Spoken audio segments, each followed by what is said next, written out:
Welcome. Don't touch you. Don't touch me. Hey, David, how are you?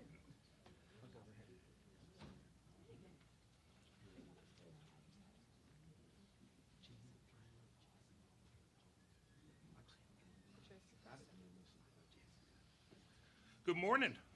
Good morning. Well, welcome to Passaic County Community College. This is an important day for us. Probably about when you were running for governor, we hosted one of your town halls here. And at that town hall, you spoke about that we need to do something about making community colleges free for students. And it was one of your early town halls, and you got quite a response there from the audience. And I saw, as I watched other speeches you gave after that, it kept going up on the list as being one of the more important things you were working on.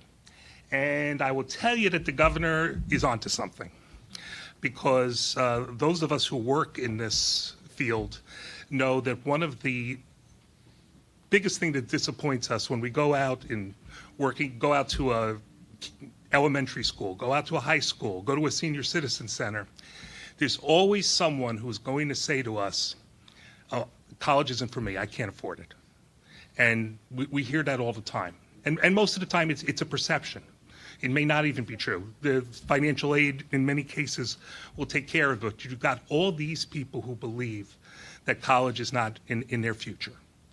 And a program like this, probably the most important thing, it's not even the money sometimes we spend, although we need the money. It's being able to go out there and make the statement, you can go to college.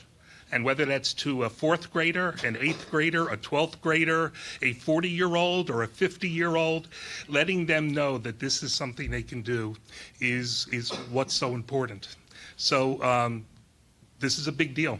This is one of those life-changing things in New Jersey that could really, really make a difference. So we are with this governor. We want this to happen, and we're going to work hard to make sure it does happen. Yes.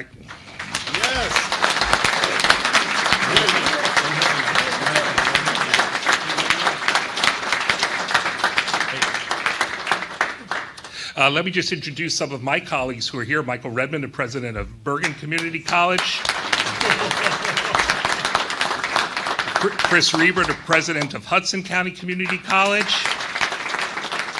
Tony Iacono, the president of County College of Morris. And president of our New Jersey Council of County Colleges, Aaron Fichtner. So I now have the pleasure of introducing someone who is absolutely no stranger to this institution, because he's worked here for about 15 years. 20, okay. While he was a full-time employee before he became mayor, he still, once he became mayor, he still teaches every Saturday morning here at the college. Thank you for keeping me. Well, we think it was a good decision. And we're glad to have our mayor in the third largest city in New Jersey right. of Paterson, Andre Saya. Thank you. Thank you. Let's have a round of applause for who I believe is the best college president on the planet. You heard that, Governor? The planet, Dr. Steve Rose. And it's not just because he signs my checks. He's my boss. I do want to acknowledge some individuals that have joined us today, our elected officials. We have our council president from the city of Paterson, the Honorable Maritza Davila, who's been here at PCC for about 100 years. 25, sorry. We have our freeholder director, John Bartlett. Freeholder, Bruce James. Our councilwoman, Lauren Murphy. And our Assemblywoman, Mila Jacey. Thank you. I got that right, didn't I? She's impressed. Today's graduation day in Paterson. Couldn't have picked a better day to make an announcement and to fight for the future than today. Because we want all of our students, if they are so inclined, to go to college. And when President Lyndon Baines Johnson championed the concept of community college, it was to make it affordable and accessible to everyone. Here we are at Passaic County Community College celebrating our 50th anniversary, and that's what we've been doing.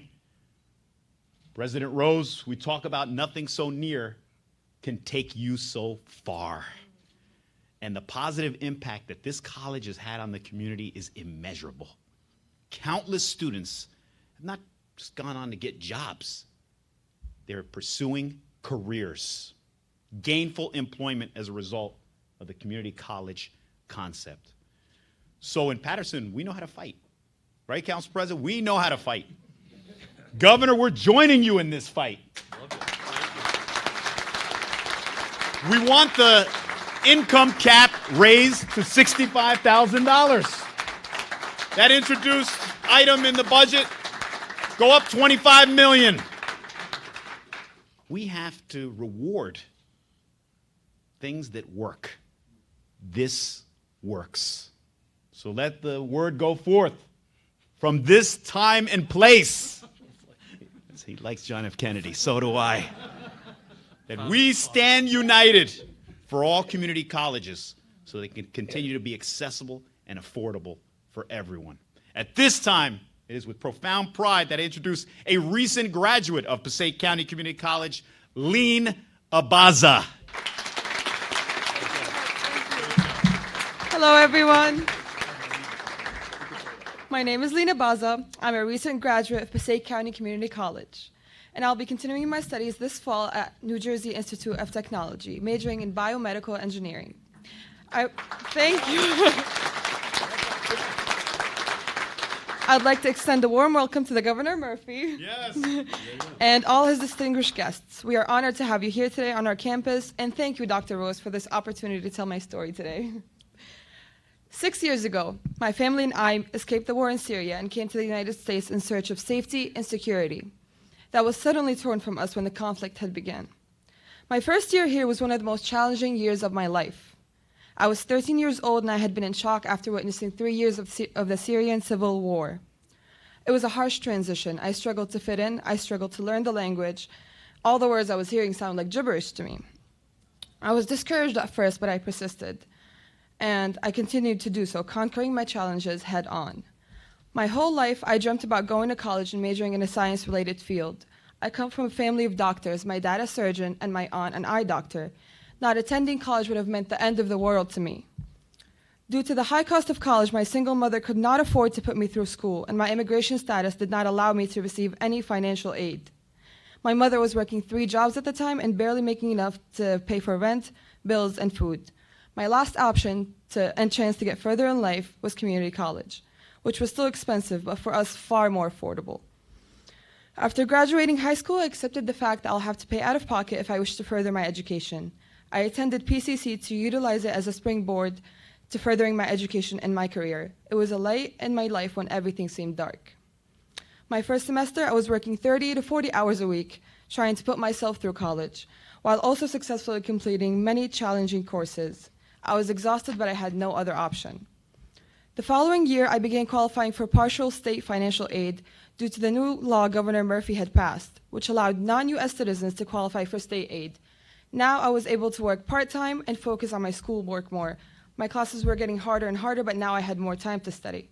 I even became an executive board member on the Student Government Association, which allowed me to be an active member of my campus and grow as a leader.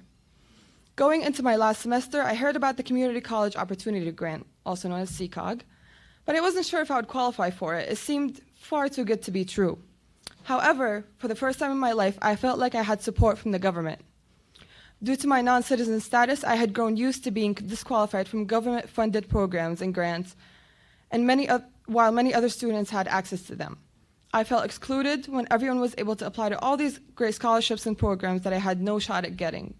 However, with the CCOG program, I was now able to attend college for free, taking a huge burden off my back and my family's back. I'm so thankful for the CCOG program. I wanted individuals in situations like mine to know about how important this program is. So I spread the word about this program to all my peers using my social media platforms, as well as my platform on campus as a student leader. I think it's so incredibly important to offer free education to students in community colleges. These students are typically the ones who suffer the most from a lack of access to higher education. In today's day and age, having a college degree is such a necessity. And I'm a firm believer that one of the greatest things we could do as a nation is offer the chance of education to all, especially those who can't afford it. The CCOG program changed my life, and because of this grant, I am now able to pursue my dream of becoming a biomedical engineer. It is now my honor. Thank you.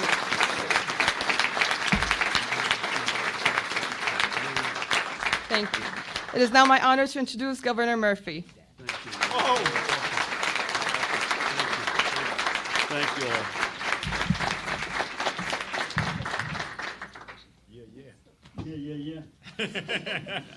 I'm going to do this one from behind and underneath the podium. Lean, what a story. I'm going to come back to you in a minute. It is a real thrill to be here this morning. I want to talk about one thing that is off topic, if you could give me 2 minutes. I'd like to quickly comment on the story this morning on the delay in the vote for New Jersey to create our own state health care exchange. Getting our state-based health care exchange up and running is a race against the clock. Any unnecessary delay jeopardizes New Jersey's ability to chart our own course in the best interests of our residents and could cost the state millions of dollars more to the federal government should we miss the rapidly approaching August 1st deadline for the 2021 plan year. The Senate President shares my goal of a streamlined exchange that also integrates Medicaid recipients. I am happy to work with him and his colleagues to ensure that happens. However, this concept should not be used to block the entire path to creating our exchange. I and my administration have been working with legislators in both houses for months on this legislation, including with the chairmen of the respective health committees. In fact, I sat just weeks ago here in Passaic County, Andre, with my legislative colleagues to advance this legislation. The Assembly has already passed it. Access to affordable health care is a core democratic value, both around New Jersey and across the nation. It is an issue we will hear a lot about over the next 2 nights. It is an issue which will guide our national discussion over the next 18 months. We have an August 1st deadline to meet. This deadline is critical given the uncertainty of our residents' access to affordable health care coverage due to President Trump's continued work to undermine and dismantle the ACA. Thank you for letting me get that off my chest. Good morning, everybody. Amen. Thank you, Lean Abaza, for that not just incredible introduction, but for telling us your life story. I whispered in her ear, I had read about her before this morning, and I was incredibly awestruck is the word I used. So that may be 2 words, in fact. I'm glad we're in a house of education to get me organized there. You don't just represent the best of Passaic County Community College, which you do. You represent the future of our state, a future that is diverse and strong and committed and optimistic. And I want to make sure that our entire state is not just on the side of you and your classmates, but by your side as you make your mark. I want to thank Steve again for welcoming us back and welcoming me back into PCCC. To you and all the Panther team here, let's give you another round of applause. Panther team.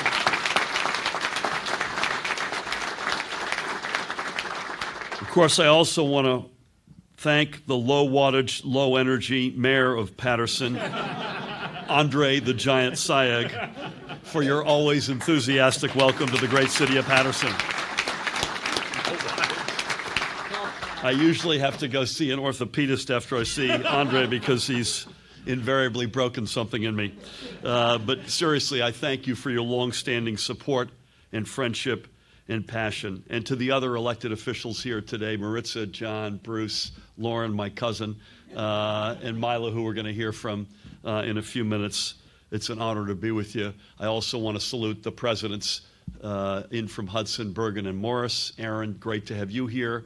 We also have some faith leaders, Imam Kantanani, representing ICPC. God bless you. Great to have you. Omar Awad, who is the chair of your board, is with us. Omar. And one of the guys who does extraordinary work in Paterson, and it has an impact up and down the state. In the back row in seat 7F is the guy who runs the New Jersey Community Development Corporation. Bob Garashi's in the house. Bob. In addition to Andre and Steve and Lean, I'm honored to be joined up here by our Secretary of Higher Education, Dr. Zakia Smith-Ellis, and the Executive Director of the Higher Education Student Assistance Authority, an organization whose name rolls off your tongue. David Zakia is with us this morning. David. Zakia and David are committed to ensuring that the doors to a higher education are kept wide open for all who wish to walk through them, and I'm so proud to have them on our team. And again, to each of the presidents, I reiterate my enormous thanks and respect. Over the past week, I've been talking a lot about the state budget, both the one that I sent the legislature in early March and the one they sent me back last week. The budget that I put forward made another down payment on a stronger and fairer New Jersey. That's a theme that we've been on and pounding away on, not just in last year's budget, but in every day before and since. It put the middle class and those working to join it, as I was growing up, ahead of the special interests. It was fair in asking 19,000 millionaires and multi-billion-dollar companies to pay a little more so we could invest in the dreams of our nearly 9 million residents. And then last week, the legislature sent me their budget. It contained, and it must be said, many, if not most, of the priorities that I've fought for. But at the same time, it also cut away nearly half from the community college opportunity grants. Again and again, I find myself coming back to 5 simple words, and Lean exemplifies this, as do all of the folks standing up behind us. Whose side are you on? I stand by the side of the high school graduate from a modest home whose dream of a college degree is alive today at PCCC and community colleges across our state because of our investment. I stand side by side with the single parent working hard to put food on the table, whose ability to go to school depends on a community college opportunity grant. I stand side by side of the older students coming back to PCCC and the other schools so they can move ahead in their career or maybe find an entirely new one. I stand side by side with the community college presidents, 4 of whom are here today, who spoke with one voice against cutting community college opportunity grants, a program they see with their own eyes helping students succeed. I stand side by side with Lean and all of you up here, everyone whose dreams of a college degree and a better life are coming true because of the investment we are making in each and every one of you. So I know where I stand. But the legislature stood on the side of New Jersey millionaires by protecting them from paying their fair share in this budget. And again, I repeat, I don't begrudge success. They've done well, God bless them. If they've earned it the right way, they deserve it. We're only asking for us to re-level the playing field. They did really well in the last administration. They're doing really well in the Trump tax reality in this federal administration. Let's ask them to pay a little bit more, and we could take every dime of that and put it into the middle class, right? And by the way, that will not only benefit the middle class, but those in the working poor families in our state, those in poverty. And guess what? It'll benefit the 19,000 wealthiest among us, because as the middle class goes in any society, and certainly in the state, so goes the state.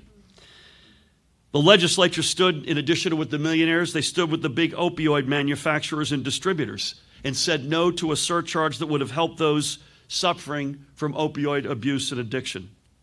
They stood with, jaw-droppingly, the gun lobby and said no to a small increase in the fee on gun licenses, which was set last in 1966.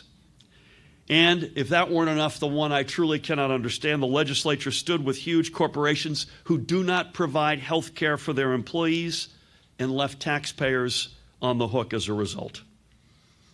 These are the people, the corporations and the special interests, our budget asks to pay a little more so we can invest in each of you.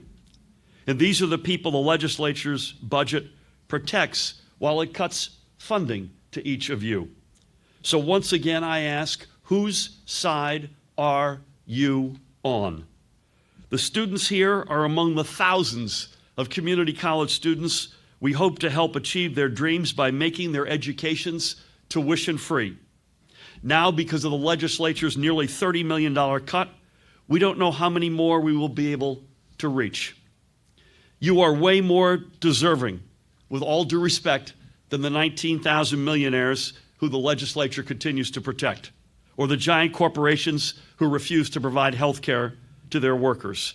And you are certainly more deserving than the gun lobby. Everybody agree with that? Amen.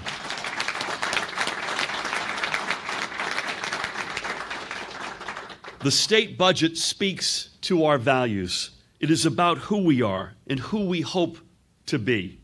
And I would much rather be a state that tells every student, you matter, you belong, than a state that leaves you on your own to protect a tax cut for millionaires.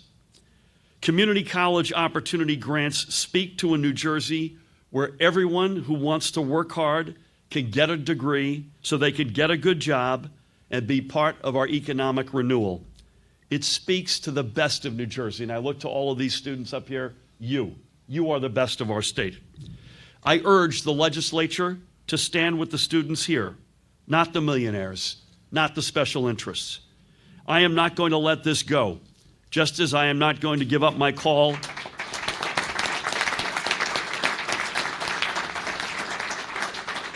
I want to repeat that with emphasis. Regardless of where we come out over the next several days, I'm not going to let this go. Just as I am not going to give up my call for the millionaires to pay their fair share, or the opioid manufacturers and distributors to share in the costs of fighting our opioid epidemic, so we can build a fairer New Jersey and a stronger middle class. And I'm sure as heck not going to give up on the gun lobby. You have my word on that as well. So I know whose side I am on. And together, we will win this fight for the future of our state. It is now my extreme pleasure to introduce an extraordinary colleague, someone who changes the lives of folks up and down this state in community colleges, in the broader higher education family every single day. She's an advocate for every student. Please welcome the Secretary of Higher Education, Dr. Zakia Smith Ellis.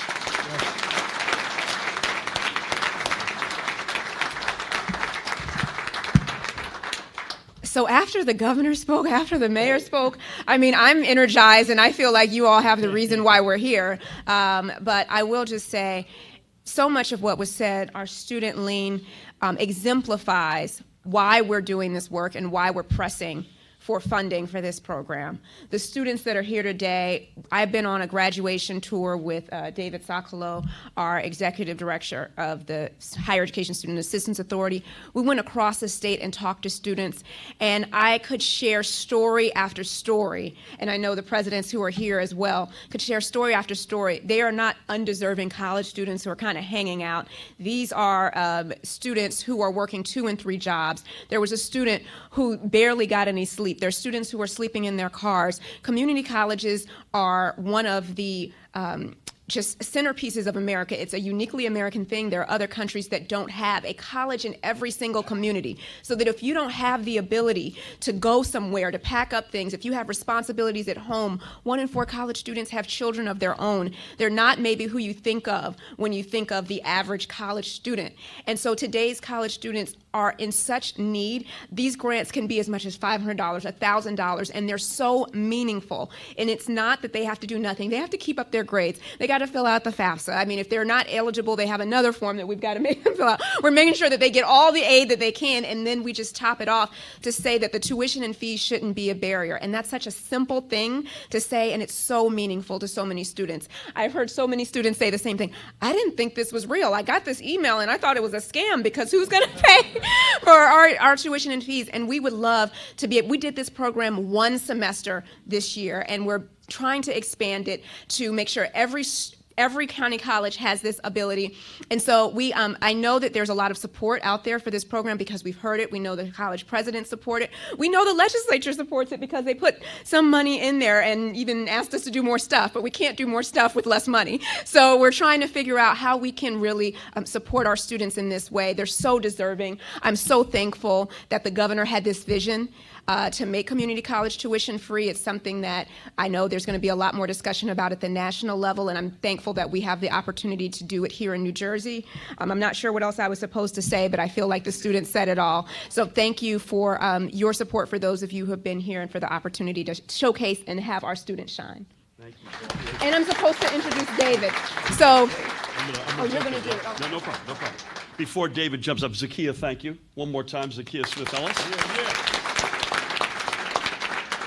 Again, I want to thank the students who have joined us this morning. All I think, AZES affiliates, right? So, AZES. So thank you so much for being with us this morning. We're also joined by a guy who helped us in the front office, working with Zakia and David, formulate the original notion of the Community College Opportunity Grant. He's now overseeing specifically pre-K, early childhood education, the Department of Education. Carrie Booker is with us. So Carrie, great to have you.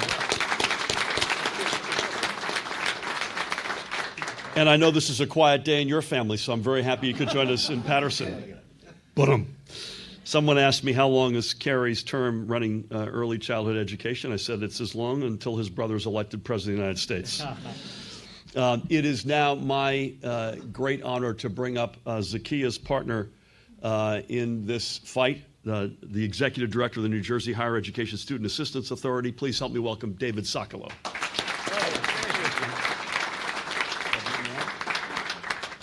Governor Murphy, thank you so much, really, for your vision over the past 3 years. You put tuition-free community college on the map and on the agenda here in New Jersey, and for your leadership in turning that promise into practice.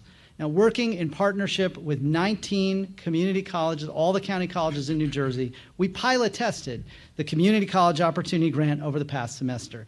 As you've heard, CCOG has filled in the gap for thousands of students whose tuition and covered fees exceeded their Pell, TAG, and other grants and scholarships. So those CCOG last dollar grants helped students attend college tuition-free, saving them more than $1,000 just in one semester on average, either out of pocket or with student loans.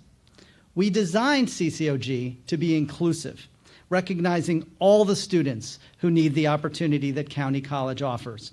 CCOG offers students at all stages of their academic journey, both dependent students who recently graduated high school and independent students in their 20s, 30s, 40s, and beyond.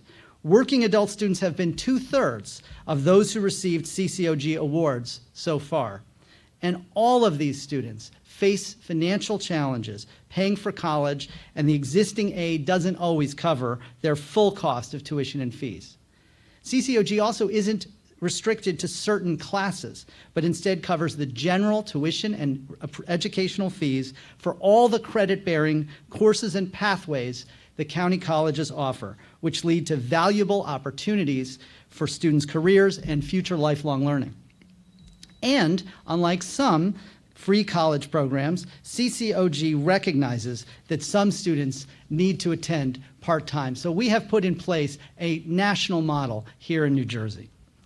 Beyond the students who directly received CCOG, several thousand additional students benefited due to the ripple effect, as higher numbers of county college students received TAG and Pell grants this past semester compared with a typical spring term. This ripple effect occurred because New Jerseyans heard the message of tuition free, and more students and families became aware of the financial aid that they didn't realize that was available to them.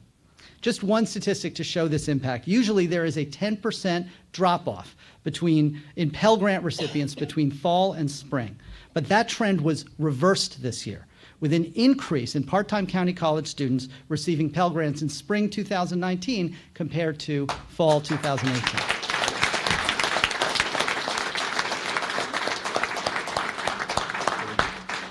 As Zakia just mentioned, we went on a statewide tour, visited a lot of colleges, and been so inspiring to meet students like Lean and so many others across the state whose college dreams and career aspirations have been enabled by CCOG. And based on what we've learned in this one semester pilot this spring, we are planning to expand CCOG to reach even more students next year using the funding recommended in the governor's budget.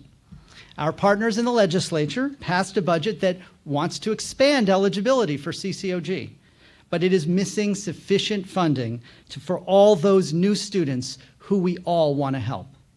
I hope everyone will realize the need to make this last dollar scholarship a first priority. Thank you very much. Thank you. Great job. Really well said. Thank you, David. And I think you just heard a great case for why we were able to cover more ground than we ever thought we could. And this notion of a last dollar award means folks have to work hard to prove that they've exhausted every other avenue, including federal, including Pell Grants, TAG, whatever else it might be at the state level. And that allowed us to squeeze more money out of the system, both state and federal indirectly. And we're able to touch more students, and we'll be able to continue doing that if we get the right funding. I mentioned the legislature. Again, I thank them enormously for overwhelmingly funding the programs that we have been pursuing to rebuild our middle class, the so-called blueprint for the middle class, with a couple of notable exceptions, one being the one reason why we're here today. But I was asked this the other day, and I answered it. There are some heroes in the legislature. When you talk about the legislature, you run the risk, I know I do, of casting one sort of adjective to the entire body, and that's not true. I just signed on Friday my 300th bill, right? So which is now bearing down on a record. And some folks would say, "Well, gosh, some of the stuff was easy." Maybe some of it was easy, most of it wasn't. And I want to salute the legislative partners that helped us get us there. But we have our differences. But there are, in almost every instance, heroes, folks who just stand up, like myself, that remind themselves that they come from the Democratic wing of the Democratic Party. That's why we got elected. That's why we're here. There's no doubt about that. If you looked at what happened in Queens yesterday, you'll note that if you don't get that, you've missed a meeting in politics these days. And it isn't just for the politics, it's because of the fundamental questions of fairness and equity. And one of those heroes is with us today, and she's going to be our last speaker. We met now going on 5 years ago. We bonded in a cold call meal on education. That sounds very icy. That's not what it was. It was a very warm discussion, but we didn't know each other. And she has been a rock star before then, far before she met me, and certainly in all my time knowing her. Please help me welcome an extraordinary leader in education from the Rockin' 27th, Assemblywoman, Chairwoman Mila Jacey.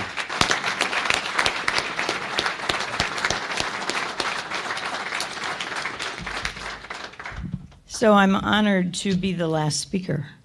The governor is right. He took away some of what I was going to say in that we met over lunch and we talked about education, and we talked about how vital it is to our country, to our families, to each of us. And I shared with him, one of the things I shared with him was that as the second of 11 children, all of us attended college. We all went to public schools throughout the country. We moved around a lot. That's another story. But we all went to college, and most of us have graduate degrees as well. And all of us are able to support our families and to support each other and to contribute to our communities. And that's what education is about. When I became chair of the Assembly Higher Education Committee, it was a priority to make college and career paths affordable and accessible.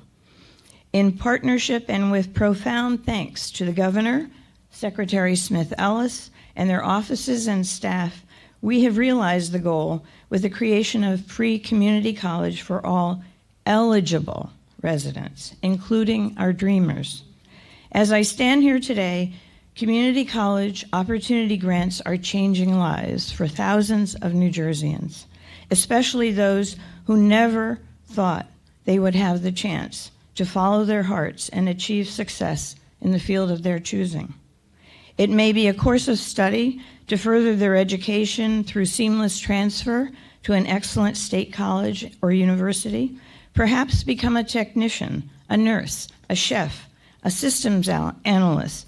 Choices abound at our county colleges, as you've heard this morning. Learned skills translate to good-paying jobs, emotionally rewarding careers, and success in life. Governor Murphy could not be more right in advocating for increased funding for the CCOG program. More money means more students will be able to attend and succeed, obtaining degrees and certifications, and they will be able to do so without incurring the staggering debt that so many of our residents, and especially our young people, experience. Community colleges are for everyone, and our New Jersey County College system channels desire into reality. CCOG is the pathway, and it is transformational, and I will continue to fight for the funding for these programs. Thank you very much. Thank you, Mila. Thank you. Madam Chairwoman, thank you for that, and thank you for continuing the fight. This august murderer's row of elected officials has just been augmented by Councilman Luis Velez. So, Luis, great to have you. Honored. We'll take a few questions. Michael. Governor, I've read that this extra money, before I ask the question, can we get a spelling on Lean's name? Eileen, L-E-E-N, Abaza, A-B-A-Z-A. That was good. That's good. $28, $25 million that the legislature has cut out of this program. Yes. Budget, is either to extend the program beyond one semester to 2 semesters. Yep. For those who qualify, or to raise the thresholds by which to qualify from 45,000 to 65,000. Which do you want to do with the extra money? I'd like to do all. I mean, I'd like to get there. I said this last year more than I've said it this year. If we had the resources, I'd like to get from where we were, which is no program, to a universal affordability. Where are we losing? The second semester for these people? Potentially, yes. So we've changed, the one change this year, because it's based on research, and Zakia and David, help me if you see this differently, is one change that we've already tweaked is that if you're coming straight out of high school, you have to go full-time. So before, the requirements were last dollar, at least half-time, get good grades. I got that right? And $45,000 adjusted gross income at most. This, we're going to add, our proposal was adding to that, if you're 18 coming out of high school, you need to go full-time. I will let the expert answer the question as to which you'd rather have. Well, I would love to have all of it. As the governor mentioned, I think it's really important that initially the vision was to have a universal program. Because we know that we can't do a universal program with limited budgets, we started out with the requirements that he just outlined. The $65,000 was actually added by the legislature. So what we wanted to do was to just make sure we could do what we asked for last year with both semesters with a small modification. The legislature, which I'm appreciative of the fact that they are supportive of the program, but added several different requirements, but removed about half of the money from the program. So those two things don't really go together. You know, in addition, we speak a lot, as we should, about the lives like Lean's and others up here who are changed by this program.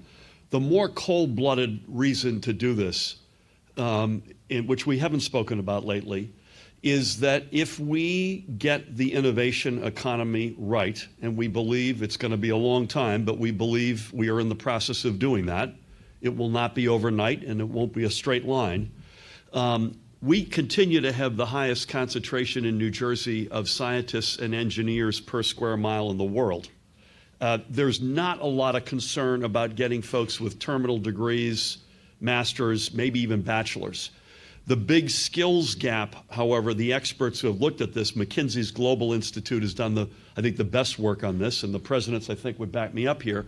The big skills gap in our aspirational innovation economy are going to be the middle skills workers who are invariably going to be coming out of community colleges with STEM degrees. By the way, I don't say middle skills pejoratively. These are good jobs that pay a good freight, and folks can have a really good, solid middle class life for them and their families on the back of that. One follow-up. How can I say no, Michael? Do you think that this cut by the legislature was in any, I mean, free community college is one of your signature issues. Do you think this cut was punitive? I mean, I get asked that all the time. I don't know, but think about that for a second. Think about impacting the lives of these folks or somebody up and down the state who are literally either going to a community college whereas they would not have otherwise gone, or they are truncating dramatically the amount of time it's going to take to get their degree because they heretofore had to juggle 2 or 3 jobs in order to continue to study. If that's who we're putting at risk, shame on folks. So I certainly hope not. Please God, I hope not. And I have got a good sense when you're up at a podium and you speak to a topic.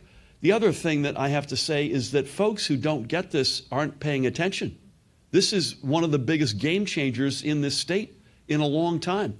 It is probably right alongside expansion of pre-K, which is at the front end of the educational system, is something that touches people deeply, where their lives are changed. The only difference is when you're 3 years old, you don't know your life's being changed. But when you're 18 or 28, 38, 48, 58, 68, you know yourself that your life has been changed. Daniel. Do you think swinging out scheduling the healthcare legislation bill is political on twisting getting to sign growing pay or not doing any lighter? I don't have any insight on that. You'd have to ask him. Our teams are speaking to try to find a good way forward here. You heard me say earlier that time is of the essence. So action as early and preferably tomorrow is imperative so that we're able, let's all remember, I didn't give any context on this because we came here to talk about the community college opportunity grants. Right now, the federal government runs all the rules and runs the show for the Affordable Care Act marketplace. And with Donald Trump as president, among other things, they truncated the enrollment period and gutted the amount of money that you have available to advertise the enrollment period. So we said, you know what, we're not getting our money's worth. So we're going to take control of this to have the enrollment period on our own terms, have the funding on our own terms to try to reach as many people in this state as possible. I sure as heck, again, like as in Michael's question, I sure as heck we're not putting people's health care, particularly folks who don't have it, who are desperately trying to get it, at risk because of some political agenda. Matt. Matt, I haven't seen you in a while, by the way. I wanted to get up here for the mileage reimbursement.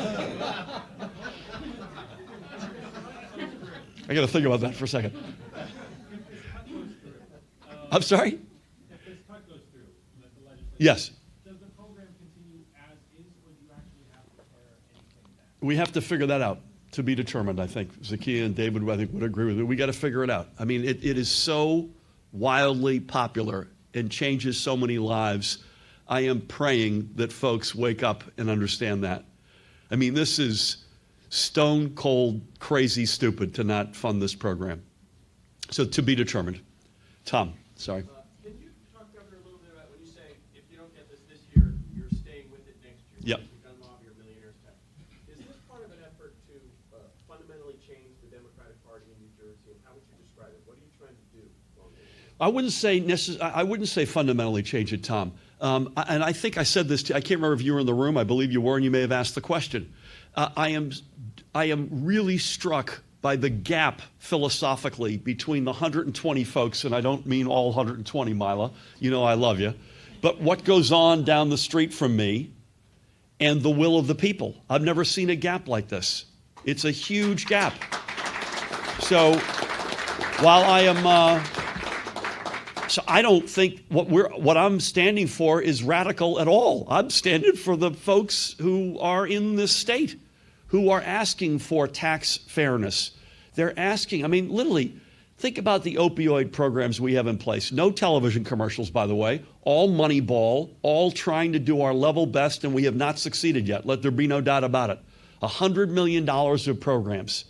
And this is medical assisted treatment. It's all sorts of stuff that we are monitoring as precisely as we monitor anything to see if it's having the impacts that we want. So what are we doing? We're asking opioid manufacturers and distributors to help us pay for the $100 million. And we're only asking them to pay for $21.5 million of the 100. I don't think that's radical.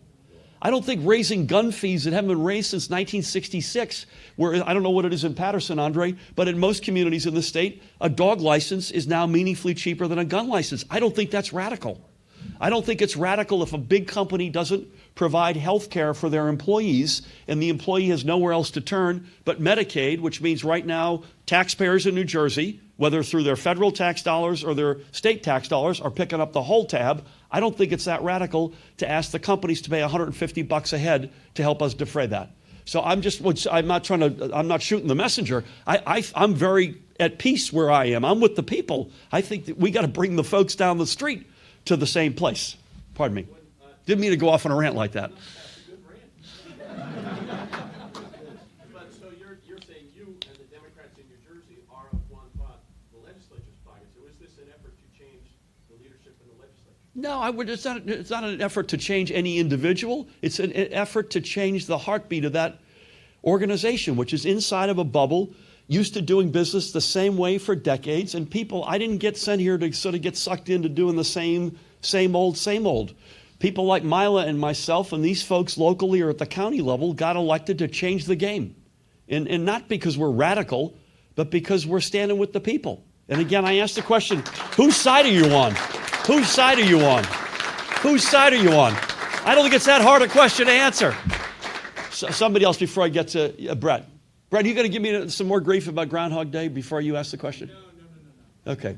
Can we go to like Caddyshack or something, a different... I prefer What About Bob. Okay. I don't know that movie, so you stumped the band. The legislature's budget also called for closing 2 prisons and makes cuts to $40 million in corrections funding. But you can't veto a cut.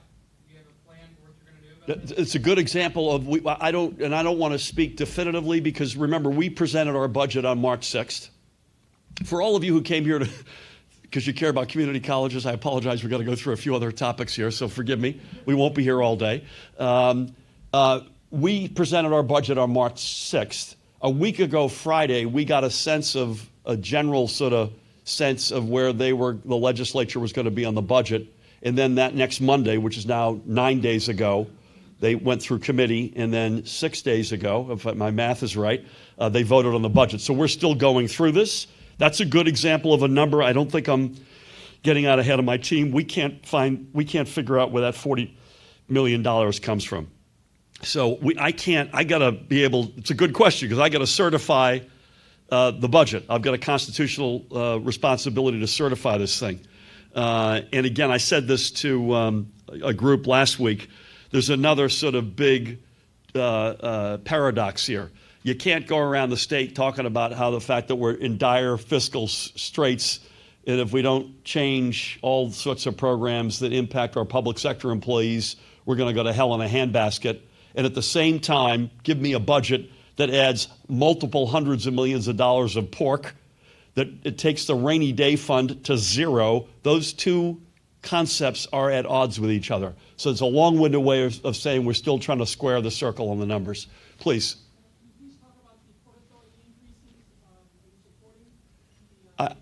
I am, I would say reluctantly, but importantly because I'm convinced, and we will make sure it's the case, that every dime of that increase go toward investments that will make life for New Jersey commuters a better life. So that's the bus terminal, Port Authority bus terminal, it's the PATH experience, it is multiple projects at Newark Airport, Newark Liberty Airport. I am, with the major caveat that we continue to get our fair share. We punch at our weight. We spent a lot of time on this, as you can imagine, in that New Jersey commuters, not just the region, which is important, but the New Jersey community population gets a big payback from this. If I could just follow up, please. A lot of people are saying, drivers, for example, you're hitting the little guy. You know, we're talking a lot here today about, you know, you want the top 1%. Yeah, Aren't those drivers who make a lot of money, aren't they already paying? Yeah, we try not to hit the little guy. You may recall last year we spoke about both a millionaire's tax and a sales tax. And I reflected on the experience last year and concluded that I can't justify doing a sales tax, which is regressive, although modestly so. And that's a gimmick that the last administration pursued that I still want to undo at some point. But I can't pursue that ahead of a millionaire's tax, which is progressive. So we think about that a lot. Before I come back to you, please. Ashley, bless you. I'll keep you in my prayers. So it's been reported that the EDA is looking into TIFA's application again, and I just wanted to follow up on Dustin's question yesterday. You said to the best of your knowledge, you hadn't solicited funds for. I looked at it. We definitely did not. Yep, we definitely did not. And by the way, the EDA put that out this morning. We had privately, the minute the Attorney General had begun the multi-state action against Teva and the other opioid manufacturers and distributors. I think it came out on May 6th or May 10th. We already privately were looking at it. The EDA has now reiterated publicly, I think as of this morning, Teva, along with a range of other companies that have come up in the midst of the task force's interim report. We have to hold every company who gets 1 penny from the state to the same and highest standards. Elise. Elise, you're way back there today. Yes, you said that you need to convince some of the 120 lawmakers about Democratic values. This week, why are you doing so many media availabilities not apparently meeting with the leaders who could move your budget forward? Elise, this is fairly simple. We put our budget forward on March 6th. We've been open for business since March 6th. It is what now, June 26th? So that's 3.5 or more months with lots of meetings, lots of back and forth, lots of laying out the rationale for a millionaire's tax or community college opportunity grants. They have chosen to discharge their constitutional responsibility. I'm the governor. I have the budget. It's now up to me to discharge my constitutional responsibility. Before I go back to you guys, just want to make sure anybody else, we're going to have to wrap this up. So we'll go Matt and Tom. Sorry, ma'am, yes, and we'll come back. I'm in Paterson at the moment. By the way, it looks good out there, Andre. There's nothing new on that. We need to be at the table. We will be at the table. We have to make sure that there's not double taxation and that New Jersey commuters don't suffer as a result of whatever plan New York is putting in place. So Matt and Tom. Sure. Just expanding on what you talked about, getting the people in the legislature over to your side on this. I mean, there's 120 of them. One is here. The 3 from Paterson aren't here. So, did you make any effort, recently to get others here and to acknowledge, like, this is a sign that maybe you need to do a better job appealing to them, lobbying? Yeah, I don't know whether or not the folks, we always invite hometown legislators, and I think legitimately they couldn't be here today. And Benji and Shavonda and Nellie have been great allies of ours across a whole range of interests, and Mila can back me up on that. They are consistently there for us. I've got no gripe whatsoever. Again, Matt, I don't want to be too, and again, I screw things up, and I certainly learn from whatever mistakes I make. And I make, like all of us, I make plenty. I don't accept the premise of this narrative that we have to do more to find common ground. The common ground I have is with the 9 million people who sent us here. And I know what they want. I know what they want. They want education funded from pre-K through higher education, including community college. They want a transit system that works. I inherited a broken mess, and we're fixing it slowly but surely. We'll fix it if it kills me, which it might, by the way. They want affordable health care. Let me say that without any question. They want us to break the back of the opioid scourge. They want property tax relief direct into the middle class. It is not any mystery whatsoever what the folks in this state want. So I'm going to find common ground with the people who brought me here, and I would hope, encourage, And I expect ultimately that there'll be more common ground from down the street with those people as well. I know where I am. I'm at peace where I am, and that's right where I'm staying. Tom, another rant. I apologize. You seem more assertive and even combative about the more conservative wing of the party, and I wonder if that's my imagination or is your attitude evolving? It's where I have been, but I do feel today, for whatever reason, I've taken my Wheaties, and I. It's a good question. I don't think I've changed at all. There's no, Brandon, get a hold of yourself. There's no question where the heartbeat of this state is. There's no question why I got elected. I believe there's no question why everyone who's elected here got elected. We're all elected or appointed and chose to join this. I don't want to speak for Zakia, but she could have done a lot of other things. We're here for a reason. That reason hasn't changed. And I've kind of had it with folks who can't answer that very clear question, whose side are you on? I know which side I'm on. I know which side these folks are on. Folks down the street and elsewhere are going to have to answer that for themselves. I want to thank Steve. Thank you again for hosting us. Andre, an extraordinary mayor. Love you. David, Zakia, thank you. Zine, one more time. What an extraordinary story. Lean Abaza. Mila, JC, all of the elected, the presidents, Aaron, most importantly, the students. Thank you all. Can we get a picture? Let's do it. Let's do this. Can we get a picture, everybody? Robert. Come on down. Rock and Rob. Is